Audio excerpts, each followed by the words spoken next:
नमस्कार, मैं शिवानी रतूड़ी लाइव में आपका स्वागत करती हूँ। बिहार के शहरी प्रशासन में बड़ा बदलाव होने जा रहा है। राज्य के 18 नगर निगमों में पटना की तर्ज पर अंचल प्रणाली लागू करने की तैयारी है। नगर विकास एवं आवास विभाग के सचिव अभय कुमार सिंह ने इस बाबत संबंधित जिलों के जिला अधिकारियों को पत्र भेजा है और अंचल गठन का प्रस्ताव तैयार कर शीघ्र रिपोर्ट उपलब्ध कराने का निर्देश दिया है। इसी सूची में नालंदा, भोजपुर, रोहतास, मुजफ्फरपुर, सीतामढ़ी, पूर्वी चंपारण, पश्चिमी चंपारण, मुंगेर, गया, पूर्णिया, कटिहार, सारण, दरभंगा, मधुबनी, समस्तीपुर, बेगूसराय, भागलपुर और सहरसा शामिल हैं। विभाग का मानना है कि नगर निगम का क्षेत्रफल और जनसंख्या बढ़ने के कारण नगर आयुक्त के लिए सभी वार्डों में संचालित योजनाओं की निगरानी करना और कार्यों की गुणवत्ता सुनिश्चित करना चुनौतीपूर्ण हो गया है और यही वजह है कि पटना में पहले से लागू अंचल प्रणाली को अब अन्य नगर निगमों में भी अपनाने की योजना बनाई गई है ताकि प्रशासनिक जिम्मेदारियों का विकेंद्रीकरण हो और कार्यों की गति एवं गुणवत्ता में सुधार हो सके।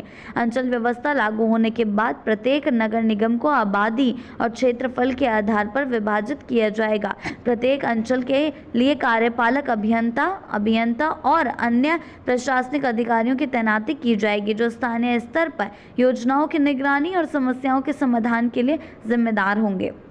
इससे न केवल नगर आयुक्त का काम आसान होगा बल्कि विकास योजनाओं का क्रियान्वयन भी तेज और प्रभावी तरीके से हो सकेगा।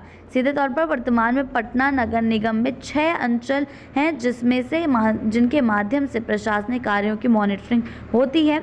साथ ही बता दें, इसी मॉडल को अपनाकर अन्य नगर निगमों में भी पारदर्शिता, जवाबदेही और त्वरित कार्रवाई सुनिश्चित करने की दिशा में ये कदम राज्य सरकार के शहरी विकास के रोड मैप में अहम बदलाव साबित हो सकता है।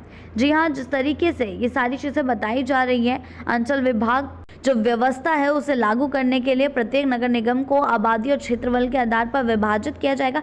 यानी कि सीधे तौर पर हर नगर निगम को किस तौर पे, आबादी के तौर पे और क्षेत्रफल के तौर पर जो है विभाजित किया जाएगा, बांटा जाएगा। प्रत्येक अंचल के लिए कार्यपालक अभियंता होंगे। बता दें कि सारी की सारी कार्यपालक जो अभियंता हैं वो हर एक अंचल के लिए होंगे, अभियंता होंगे। उसके साथ ही प्रशासनिक अधिकारियों की तैनाती भी की जाएगी। यानी कि ये अकेले का काम नहीं है, ये सभी लोगों के मिलकर काम करने का समय है, क्योंकि जिस तरीके से मतलब स्थानीय स्तर पर जो योजनाएं हैं उसकी निगरानी और समस्याओं के समाधान के लिए ये सभी जिम्मेदार होंगे। जो अभियंता होंगे, कार्यपालक अभियंता होंगे, प्रशासनिक अधिकारी होंगे, ये सभी वहाँ की समस्याओं को समाधान के लिए जिम्मेदार होंगे, निगरानी के लिए वहाँ पर जिम्मेदार होंगे। इससे क्या होगा, सिर्फ नगर आयुक्त का काम आसान नहीं होगा बल्कि विकास योजनाओं का क्रियान्वयन भी तेज और प्रभावी तरीके से हो सकेगा। यानी कि अब एक ही इंसान अगर सारी चीज़ों की देखरेख करेगा तो उस पर भार पड़ेगा और इसके लिए प्रशासन ने क्या किया है, उनके साथ कार्यपालक अभियंता और अभियंता जैसे लोग उनको दे दिए हैं ताकि